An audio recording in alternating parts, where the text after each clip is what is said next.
Okay, so I think it's time to start. Thank you very much for being here. My name is Vladimir Vishnevskii, and I would like to offer the talk that is called Refresh on Containers, Algorithms, and Performance. I find this topic to be important because proper choice of containers and proper usage of containers to a very large extent can define the overall application performance. Also, in general, performance is quite an interesting topic because there are several disciplines are involved, and practice meets and theory meets practice. So in this talk, we will revisit the basic factors that define efficiency, mostly time-related efficiency of C++ containers and algorithms, and we'll just try to elaborate some recommendations on effective usage. So let's first of all go through the primary factors affecting the efficiency of containers and algorithms. So the containers, they are based on some data structures. Those data structures, they have algorithms that are used to maintain and build them. The running time of those algorithms, as it will vary on different platforms on different input side, is typically expressed using the measure called time complexity. Time complexity is estimated via the number of operations performed by algorithm and is expressed using big O mathematical notation. Big O mathematical notation, so it describes how the number of operations grows following the increase of the input size, and does this by the means of known mathematical functions. So there is a mathematical background behind this, but roughly speaking, for instance, here we have some graph of the function that reflects the growth of the number of operations of time that was either estimated or measured for some particular algorithm. And starting from some point, it's the values of this function, they do not exceed the values of some linear function. So it is limited by linear function, and it can be said that the growth is linear, and the algorithm takes linear time, or the complexity is big or n or order n. If the algorithm and the graph will behave differently and another function will be used to limit it, then the big O will be different. So what can be seen here is that the faster growing functions, they will definitely overtake the slower growing. But this can happen with n, so the input size that is far greater than the data set size with which the program operates. And also, in our example, this linear function, it can be shifted up or down, or the slope can be adjusted. So the constants and smaller terms, they are ignored for big O notation. So that means that the two algorithms that have completely different runtime can still be in the same big O class. So real-time performance cannot be just simply cannot be compared based on the O class. Time complexity can be used to analyze some relative performance of two algorithms if the operations that they perform are exactly the same.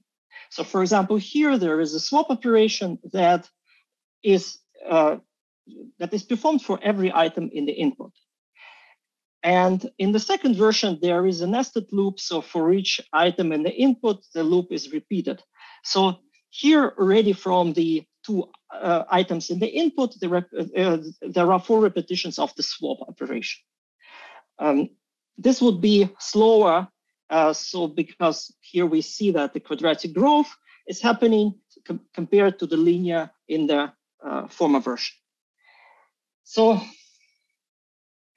typical operations, they have known complexities and belong to known big O classes. So in the continuous storage, the access to an element can be done just by the offset of the site. The timing for this operation does not depend on the number of items that are stored in the storage. This is called random access, and it has constant time, so order 1. Traversal linear search in the containers require that every item is visited once. So it will take linear time.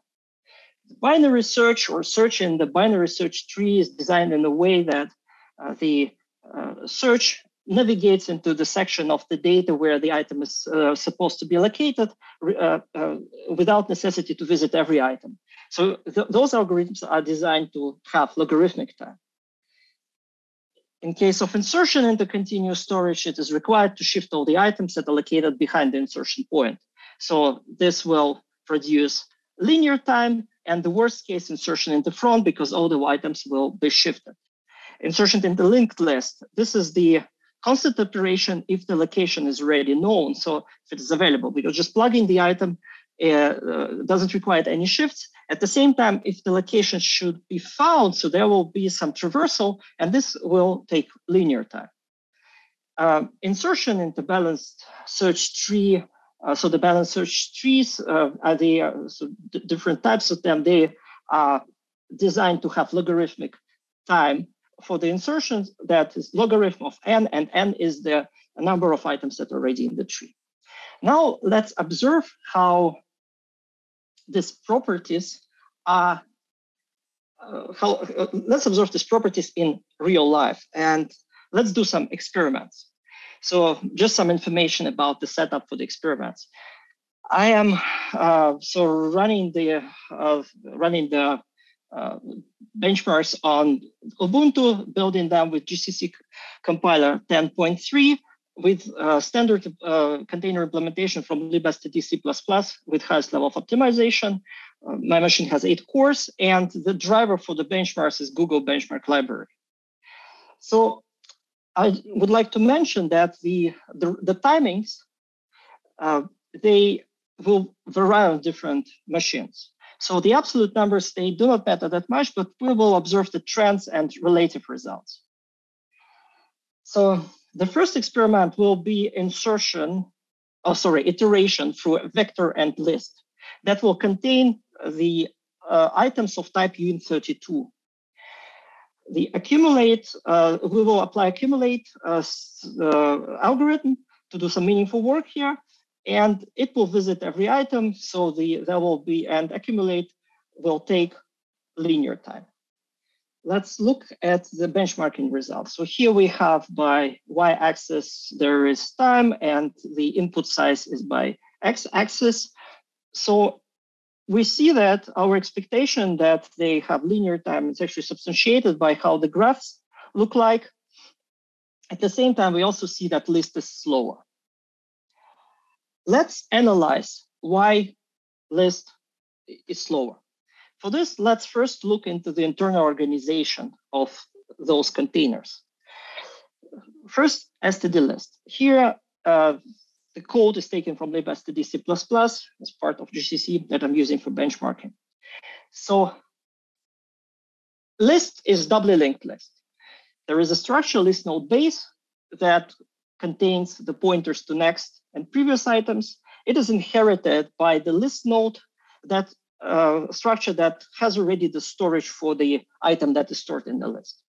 So those nodes of the list, they are independently allocated and can be allocated in arbitrary memory locations and only linked by the pointers.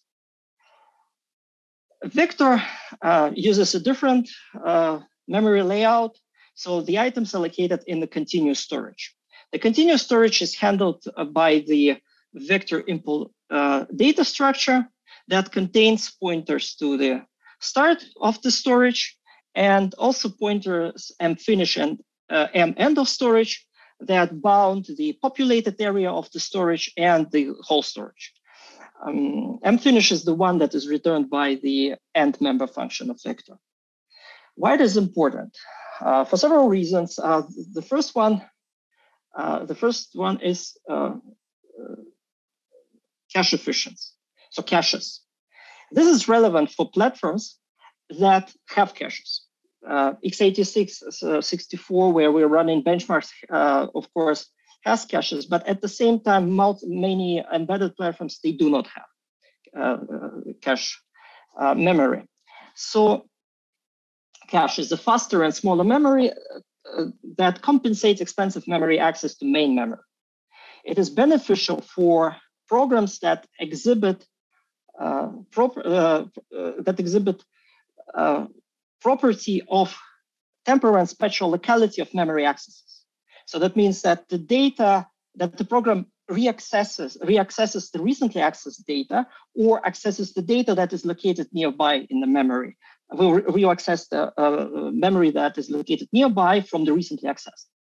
So in case of miss, so if their data is not in the memory, the penalty, so the time that will be spent by CPU to get the data out of memory increases significantly. And on many platforms, there are multiple levels of cache, and of course, access to every next level and those to the main memory, the penalty increases. The cache memory is organized in the aligned blocks that are called cache lines. And here is the information from my machine. So what caches do I have? So there are 3 levels of cache for data. So let's now look how cache efficient our containers would be. So list and vector. So vector, the continuous storage of vector, is quite cache friendly, a really good case for caches, because here, after access to one of the items, it is likely that the next item will also be found in the cache.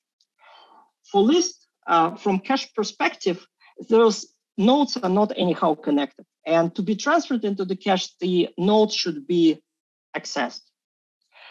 So to estimate how does this affect the cache performance, we can run some emulation using CacheGreen. That is the part of the Valgrind toolset that emulates the caches, and see how does it work in case of accumulate for list and for vector. So here for list, with the input size of 100,000, we have almost 50,000 misses. And that is compared to just 6,000, slightly more than 6,000 for vector. This, of course, will inflict some penalties, and of course, the execution time will increase. But memory accesses, they are important not only because of the caches. If we look at the model that is called Iron Law of Performance, that estimates the time that CPU needs to execute some program, then we can see that it is proportional to the cycles per instruction. So how many cycles CPU needs to execute some instruction.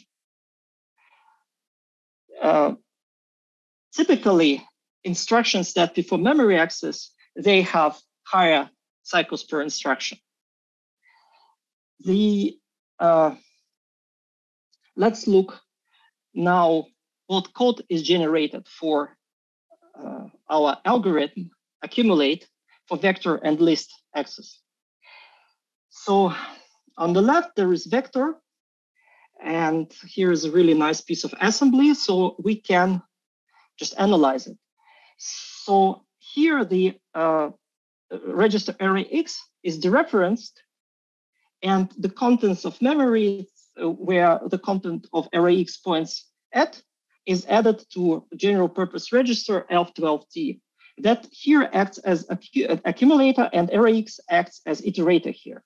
Then our array X register iterator is incremented to point at the next item within the continuous storage. This is 4 bytes because we store you in 32.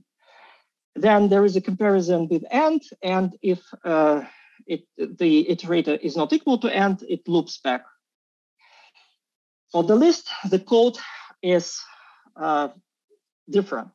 So first of all, there is a minor difference here. So here is extra offset is added to the content of the iterator, because in the front of the node, the pointers are located. So to get the item that is stored in the node, the pointer should be skipped. But the next line is more important, because here to get to the next node, it is required to access memory again, because this is so here the iterate is dereferenced again, because this keyword that is located in front of the node is the pointer to the next. If here this immediate value is encoded in the instruction, here the memory access is required. And this introduces one more access for each iteration. That will also increase execution time. Okay, so far we were looking at the read-only operations. So let's now see how, so some modification. So what criteria for modification of containers we can observe. So let's do some a bit artificial thing. So let's do the brute force reversion of the sequence by insertion the data in front of std list and std vector. We will be inserting n items, again in 32, and we will be measuring the insertion of this n items, not an individual insertion. So this is the worst case for vector, because all the time we are shifting all the items that are already there. Complexity will be n square, order n square. And for std list, this is the best case. Because the location is already known, we just plug in the item in front. So individual insertion is constant time, but the complexity to insert n items will be order n. So we'll be doing something like this. So let's see what are the timings of these operations. So we see that, yeah, vector skyrockets here. It's really slow. It's worst case for it. Which are also quadratic growth. What is interesting is that if we zoom in, so here on the right, it's a bit zoomed in, we see that up to some number of elements, so actually 800, vector still outperforms the list. Why this is happening? So list is a node-based container. Every node for insertions of each item is required to be allocated. This allocation, depending on the platform for which we are building and running, on which we are running our program, might require interaction with operating system, might require some synchronization, or it will introduce some overhead. But up to some number of elements, vector is still capable of quite efficiently shifting the items that are already there. So this is just to demonstrate that these input size should be considered when choosing the container. Okay, how can we improve performance for vector? If it is possible to split the data preparation phase with data access phase, so do some pre-computation, then we can use the more efficient pattern to populate the vector and then do some post-processing to just, in our case, reverse the content of container. So we can use pushback here and then apply reverse. It is much faster now. So we see that just the timing is much lower, and I had to scale, so to zoom in here by y-axis, because otherwise it just really goes too low here and not visible. And from the beginning and the small data set size, it also performs well. Why? Because so pushback, so it does not require shifts all the time. So the copying of the data, or moving of the data happens only if the reallocation happens. But it doesn't happen for each insertion. So according to reference, pushback has amortized constant time. And reverse is linear time. So it actually, according to reference, just performs half of n swaps. So we see here that our performance, generally speaking, is improved by applying this pattern. Let's go further. Starting from C++ 17, the standard introduces the execution strategies and overloads of some STL algorithms that accept this execution strategy parameters, and also some extra algorithms. The So this execution strategy can be specified to be parallel. There are some extra steps depending on the compiler to enable this parallel execution, but if the prerequisites are fulfilled, so it's important just to place to specify this execution strategy in the call to the algorithm. And let's try to do this parallel reverse here and see what will happen. And here it's green. It's actually worse than just sequential execution. And especially on the smaller size or at the beginning, it's just immediately grows faster. So why exactly is this happening? So what is happening in this during the execution of this parallel algorithm is actually implementation detail. But it's important to consider that, of course, not all operations can be efficiently parallelized. Multi-core parallelism is beneficial when really CPU intensive code can be executed simultaneously on different CPU. So in some cases, overhead to orchestrate the parallelism can just exceed the benefits of parallelization. Also, memory accesses, they can play some role. And so this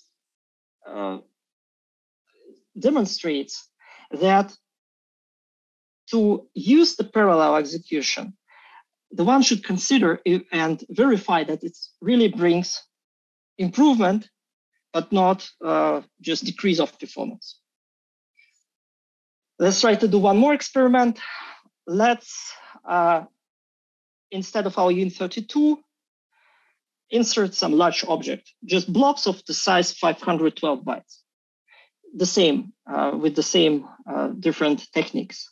So we can see here that vector has no chance here at all, already starting from the beginning. Because increasing static footprint, we just make it more expensive to shift, copy the items. So here, just list performing best, even compared to post-processing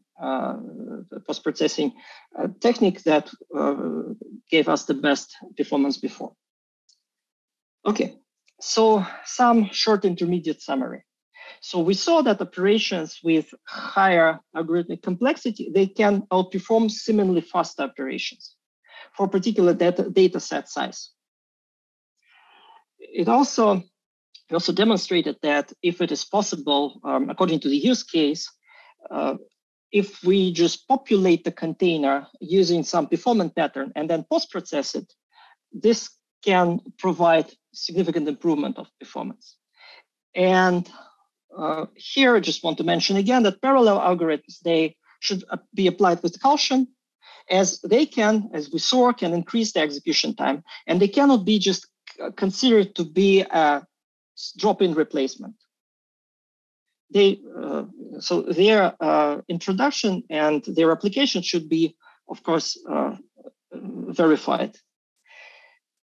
So now let's list again the factors that we observed. So time complexity of algorithms that are used for data structures, especially on the large input size. This one, the first factor. Then also memory data access patterns, how cache efficient memory access is. What code is generated for the algorithm and for the container. And also memory allocation patterns. So is it individual allocation or some bulk allocation, continuous storage? Also should be considered the nature of stored elements. As we saw, if an element can be efficiently moved or copied, this works very well with continuous storage. If the static footprint is huge, then the performance degrades and it's really might be not applicable. Also potential for parallelization. So if algorithm works with parallel execution strategy. And of course, effective design should just consider this individual characteristics to find the proper patterns. Let's now talk about the data structure sorted sequence. It is quite useful because it allows efficient queries to the intervals. The bounds of the intervals can be found by binary search, and then the data in between of this bounds can be just processed. So here is an example. If vector stores some sorted sequence, the lower bound and upper bound algorithms can be used to find the upper and lower bounds. And then here, just for instance, accumulate is used for the data that is within this interval.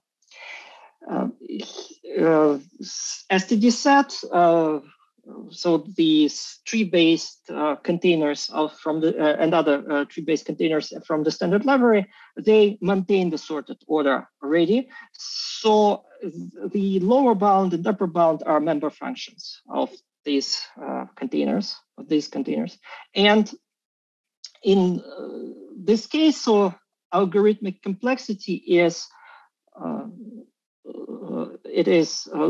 so to find the bounds, it's logarithmic time, and then depending what processing we are doing, so it can be just linear for accessing all the items. And let's now do some experiments and see how we can build the sorted sequence. So we will be inserting, so we will benchmark insertion into STD set and sorted STD vector. We'll be inserting n random values. The stored type is again uint32. So in case of set, the sorted order is maintained in form of the binary search tree internally, so we will just call an insert. In case of vector, we need to maintain the sorted order. So we are using binary search to find the item, if it's already there, or the position where it should be. And then if the item is not found, then we insert into this position. So again, so this all is happening using binary search. So let's see the measurements for insertion. Here we see patterns similar to our insertion into front, what we observed before. So the growth is slower, but again, the set is faster for the insertion for similar reasons. So here we have shifts because it's not the worst case as with insertion into front, because it's not that always the whole container, all the items are shifted. But anyway, so there are multiple shifts that are happening. And with the set, so there is a search for position, and then that is logarithmic, and then there is a so the insertion into the set has logarithmic time. So we see that again for the smaller input size, we see that still vector is faster. So similar with the insertion into front. So it can efficiently perform the shifts up to some number of items out, and it outperforms set. Now let's try to improve performance of the vector. What can we do? So first of all, we did not do it with insertion into front, but we can try it now. So we can pre-allocate the memory. So we can use the reserve, and if the input size is known, we can specify it called reserve with this parameter, and it will pre-allocate the storage. This will eliminate necessity for reallocation, and there will be no copies. So this is recommended approach if the input size is known. Then we can use the post-processing approach similar as with insertion in front optimization. So we will be pushing back the items in the container, and then we will just we will apply sort. And then as a further improvement, we can try to do the sort in parallel. What is the outcome? Actually, it works. So here in yellow is the version with reserve. it helps, especially with the large data set size, because the more items are in the container, the more copying is happening after reallocation. So here the penalty is decreased for this copying. Then also the post-processing here is quite performant, so it outperforms set. And what is interesting here I just rescale by the y-axis because otherwise they're really too dense here. So we can see that here the for sort, the parallel execution brings speed up. So here it works. Let's now improve performance for, try to improve performance for set. So the problem with the set is that again, there is an individual allocation of every node. This can be mitigated by custom allocation. So theoretically, it's possible to introduce the custom allocator. But here for the experiment, I would like just to use the alternative implementation that already has out of the box this functionality. So I will be using the so-called fixed set that is part of the ESTL, Electronic Source Standard Template Library framework. So this framework was developed for game development, so for high performance application, and it has some family of the alternative containers that have this fixed underscore prefix in their names. There, it's possible to specify the number of items that will be stored there, and the allocation of the tree nodes will be happening from the static continuous storage. So it's still linked, it's still the tree structure internally, but the nodes are allocated from the pre-allocated static storage. And what is interesting, they all can be used completely without heap allocation. So just so it is really can be suitable for real-time and embedded development. So we will just specify this node count, and we will disable the fallback to the heap allocation in case of overflow, because we will prevent this overflow just by specifying correct size here. So, and it improves performance. So here in cyan, this is the performance for the fixed set here as well. So it really improves performance for the set, and it's worse for the post-processing techniques than the post-processing techniques. But what is important is that here,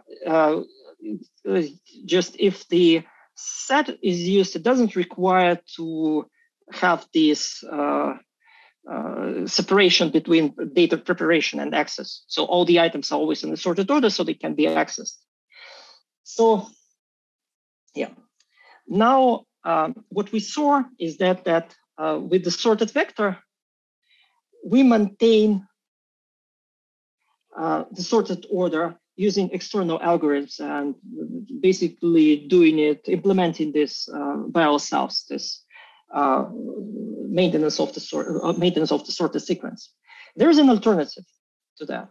So, for example, there is a boost container flat set. It is an adapter from the boost framework that having some random access container as a backend. By default, it's a boost vector. It encapsulates all these maintenance operations. So it has the continuous sorted sequence internally, maintains it by applying binary search to find the correct position. So it actually does everything what we did externally for vector. Here, all these operations are encapsulated, and it provides interface for similar to the set. So flat multiset, flat map, flat multimap are also available.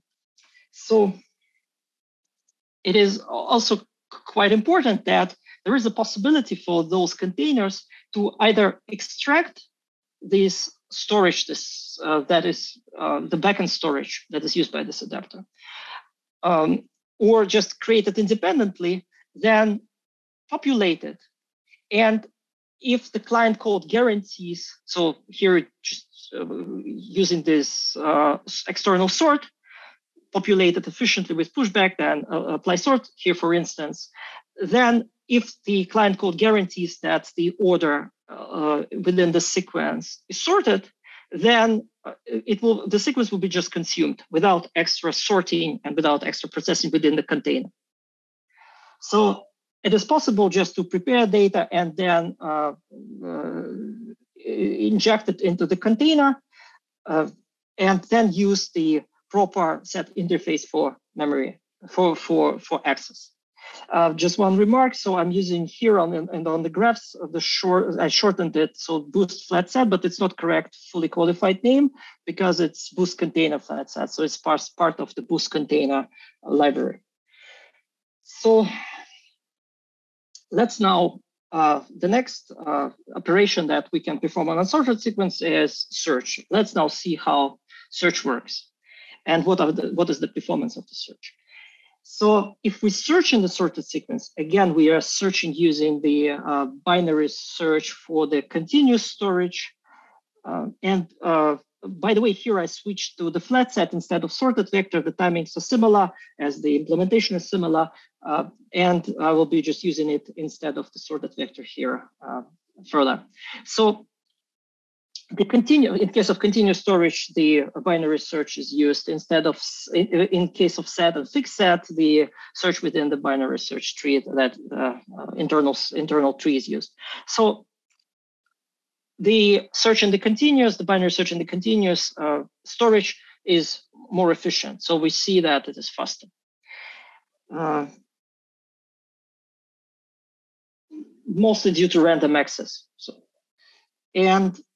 But on the smaller size, the fixed set actually outperforms other options.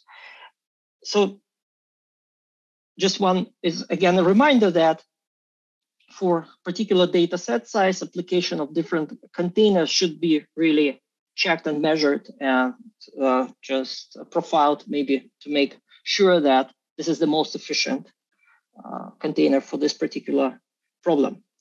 So traversal is also very fast for the continuous storage, similar to just simple vector access.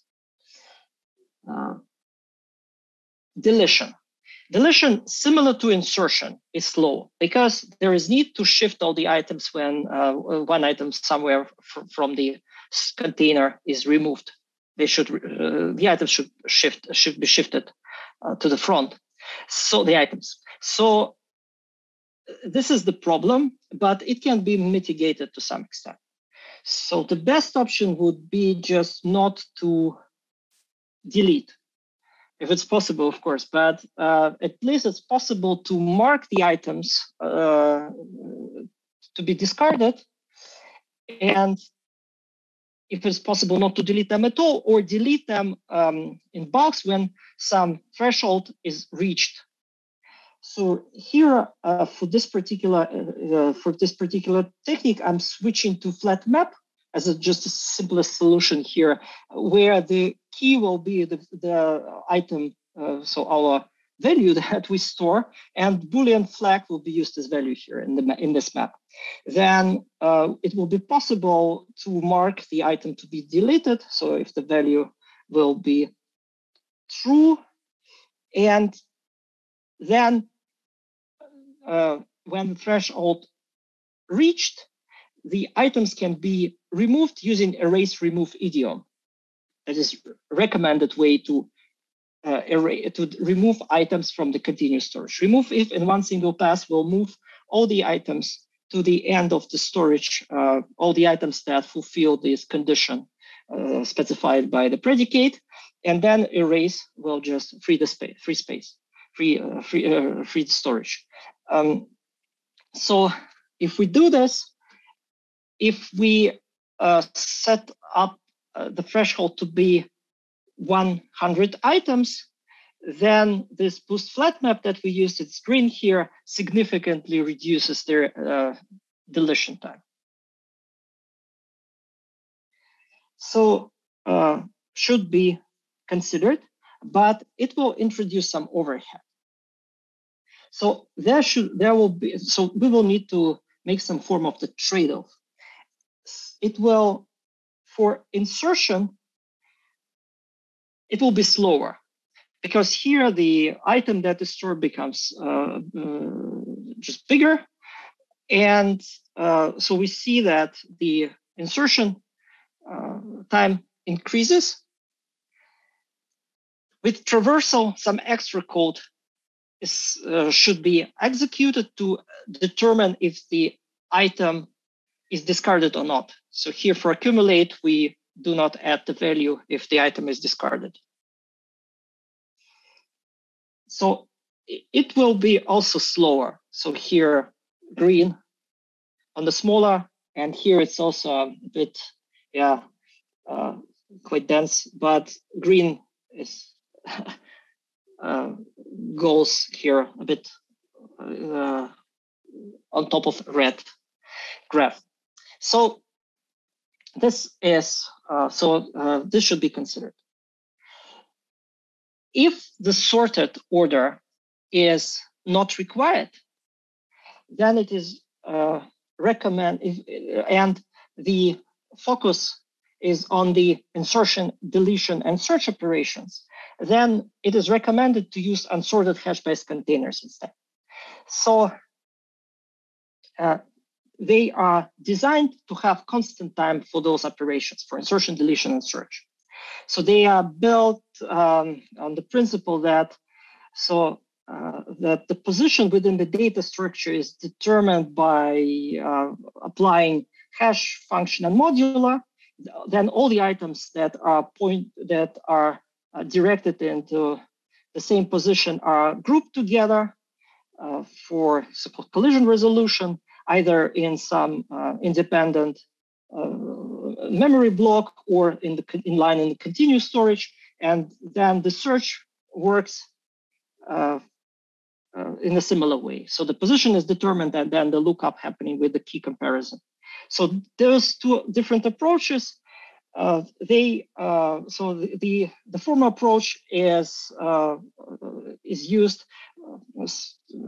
Something like this is used by the standard unordered hash-based containers like unordered set and unordered map, and the latter approach is used by alternative implementation from the Abzel library.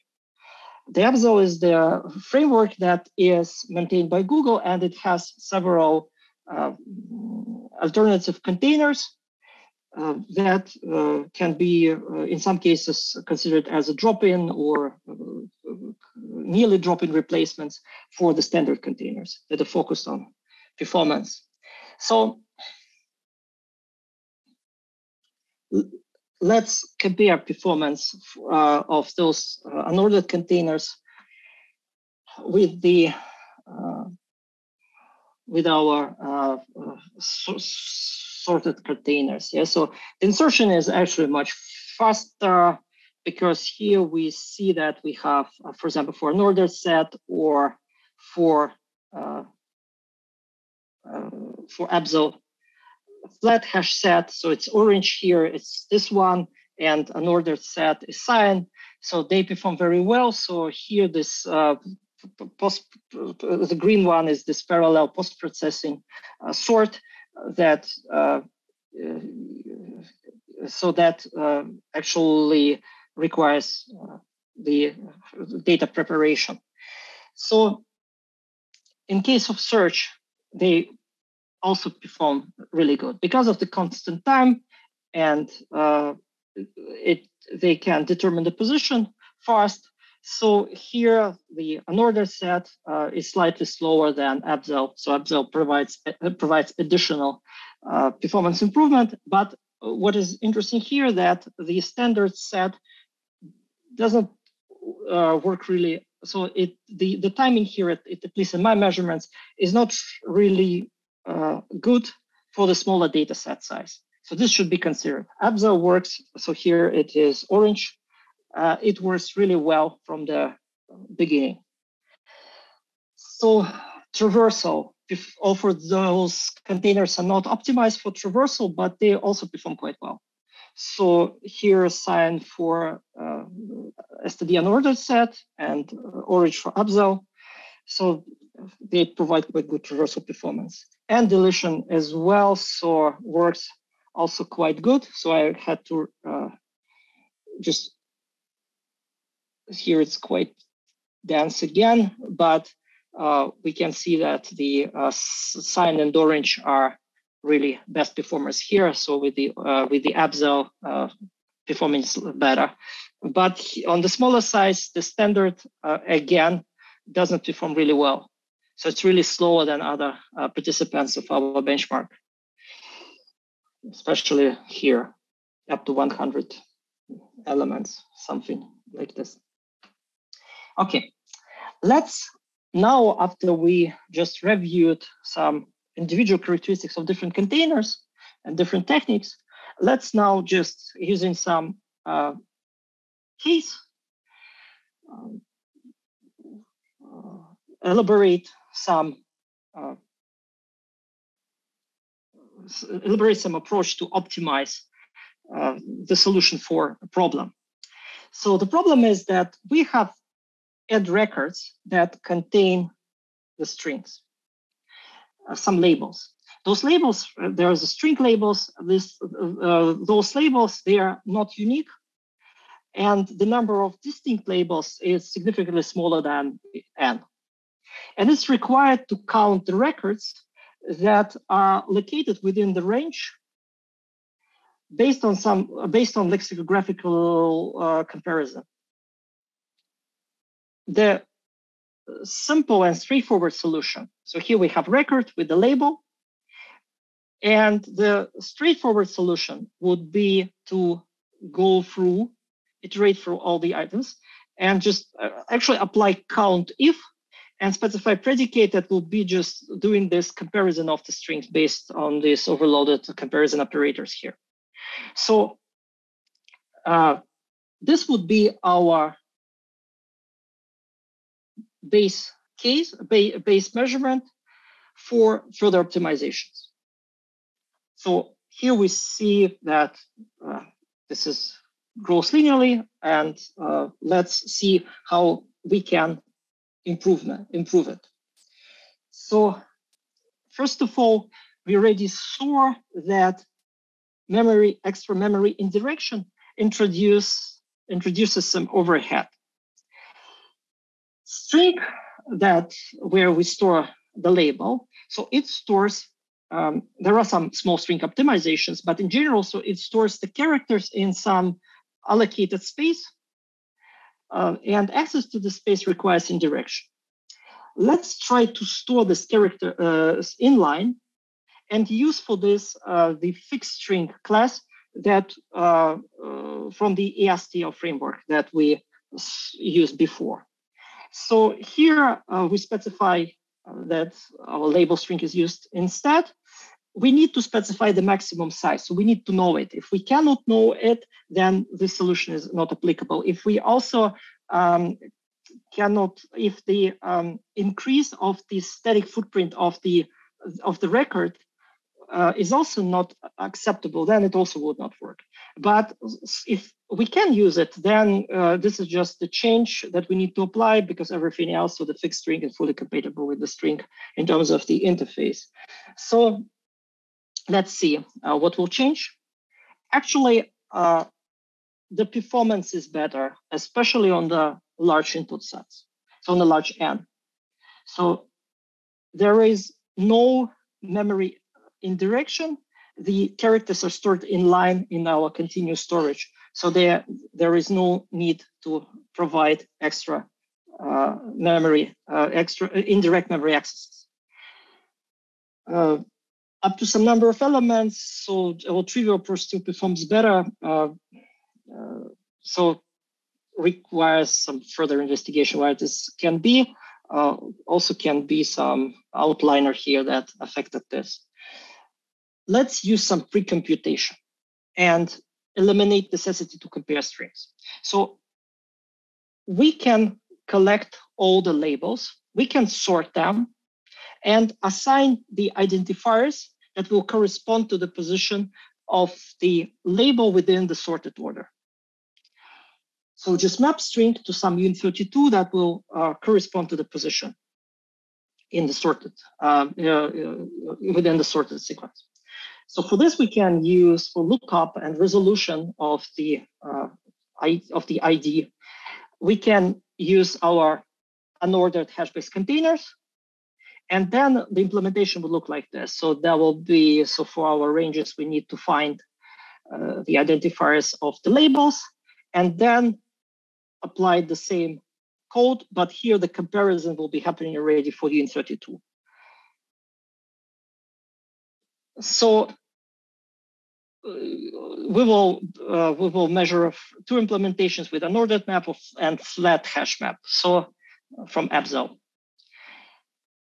And yes, this improves the performance further because, of course, now there is no string comparison happening.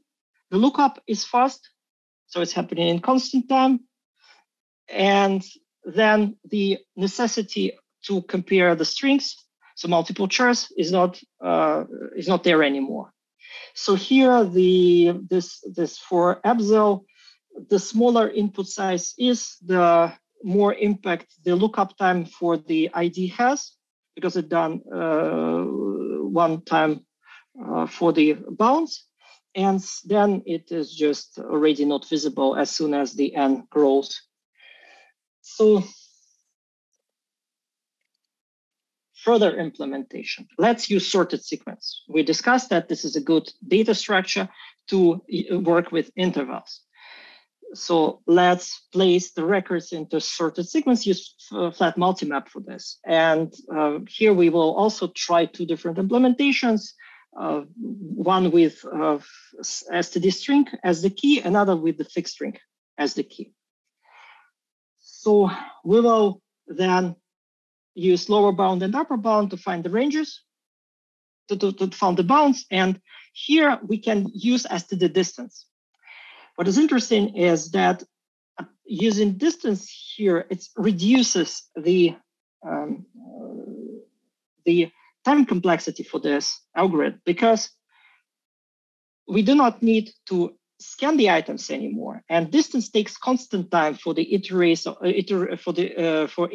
of random access container.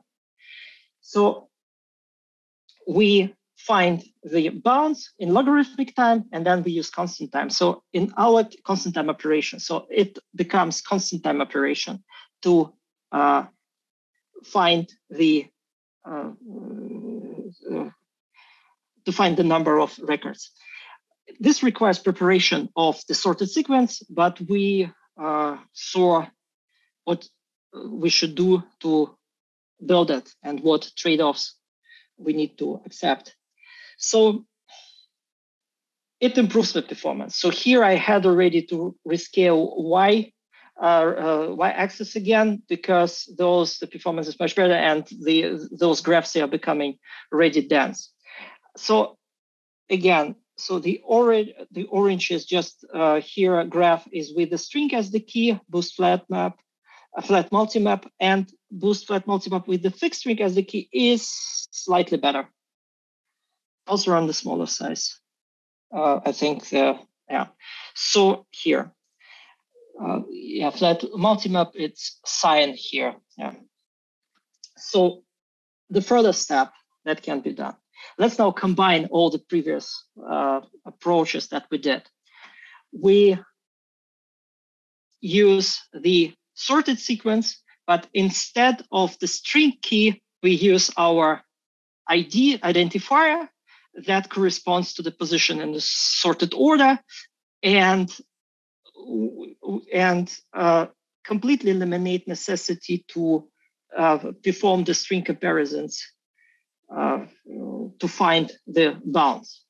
So here we use the map to resolve the identifier, and then we find the as when identifiers are found, we can use lower bound and upper bound, and then distance again.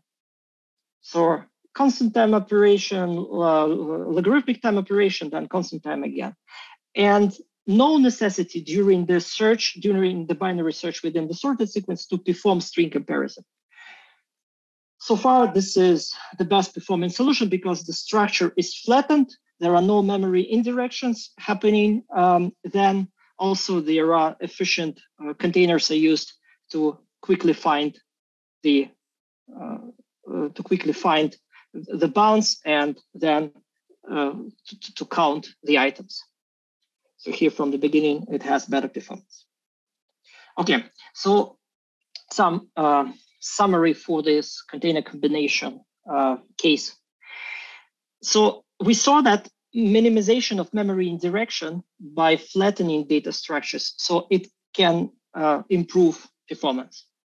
Also, if it is possible to reduce the complex types into simpler ones, like we did with strings, with the mapping of the string into ID, this will, of course, provide speed up. If it is possible, pre-computation can significantly improve performance, preparing data for more efficient access. And we also saw that for insert, search, and delete, we can operations, so we can use the containers that are tailored for these operations, this unordered hash-based containers. Their performance is really good for those operations. One more thing to mention. So let's look at this code example. Let's assume that we have some record and there is a key and there is a value. And some number of those records is owned by vector and indirectly. So it stores the pointer to this to the record. There is a need to just as a demonstration here to count to accumulate all the values from the records where the key has one and least significant bits, so actually from the odd key. So if it is done like this, we see here there are two accesses via the pointer to the record. Alternatively, if we just extract the key into pair as a just item of as the first item of the pair, and store this pair, also storing the record, and we'll be using this extracted key for the initial check, then we will have access via the pointer to the record only in case this condition is fulfilled. Let's look what timing will it provide. We see that in case of extracted key, the performance is significantly improved already from the beginning. This is happening due to the fact that here we do the access, indirect access to the memory only if the condition is fulfilled. And in my case, where I just populated the vector with the items with the numbers in just ascending order, just with the sequence of it. Every second access, every second item doesn't require this indirect, as it doesn't fulfill this precondition. And in case of the former application, the indirect memory access happens all the time, and one more if the condition is fulfilled. So this demonstrates that minimization of indirection is really important, and this is also quite applicable for different so it should be considered when the models, how the data is organized, are architected. So now overall summary. So what is important is that we can reason, we can try to estimate the some performance of the algorithms and containers, but only benchmarking and profiling can validate any hypothesis we make about the performance. So it's important to measure.